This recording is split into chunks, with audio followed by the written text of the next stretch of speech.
ക്രിക്കറ്റിലെ ചില കണക്കുകൾ ഏറെ അവിശ്വസനീയമാണ്. കേട്ടാൽ ഇങ്ങനെയൊക്കെ സംഭവിക്കുമോ എന്ന് നാം അതിശയിച്ചു പോകും. അത്തരത്തിലുള്ള ചില കണക്കുകളാണ് ഇന്ത്യൻ നായകനായ രോഹിത് ശർമ്മയും ഇംഗ്ലണ്ട് നായകനായ ജോസ് ബട്ട്ലറും തമ്മിൽ പങ്കുവയ്ക്കുന്നത്. ഇരുവരുടെയും ചില അവിശ്വസനീയമായ സമാനതകൾ എന്തൊക്കെയാണെന്ന് നോക്കാം. രാജ്യാന്തര ട്വന്റി മത്സരങ്ങളിൽ രോഹിത്തും ജോസ് ബട്ട്ലറും ഈ വർഷം നേരിട്ട പന്തുകളുടെ എണ്ണമാണ് ഇതിൽ ആദ്യത്തേത്. ഇരുവരും നേരിട്ടത് 192 പന്ത് വീതമാണ്. ഈ T20 വേൾഡ് കപ്പിൽ ഇരുവരും നേടിയ റൺസിന്റെ കണക്കിലാണ് അടുത്ത സമാനത. ഇരുവരും നേടിയത് 191 റൺസ് വീതമാണ്. ഈ വർഷം T20 ക്രിക്കറ്റിൽ ഇരുവരും നേടിയ അർദ്ധ സെഞ്ചുറികളുടെ എണ്ണത്തിലും ഈ സമാനതയുണ്ട്. ഇരുവരും 2 അർദ്ധ സെഞ്ചുറികൾ വീതം ഈ വർഷം രാജ്യാന്തര T20യിൽ നേടിക്കഴിഞ്ഞു.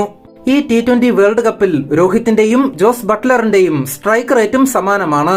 ഇരുവരുടെയും സ്ട്രൈക്ക് റേറ്റ് 159.16 ആണ്. ഇരുവരും ക്യാപ്റ്റന്മാരാണ് എന്നതാണ് അടുത്ത സമാനത.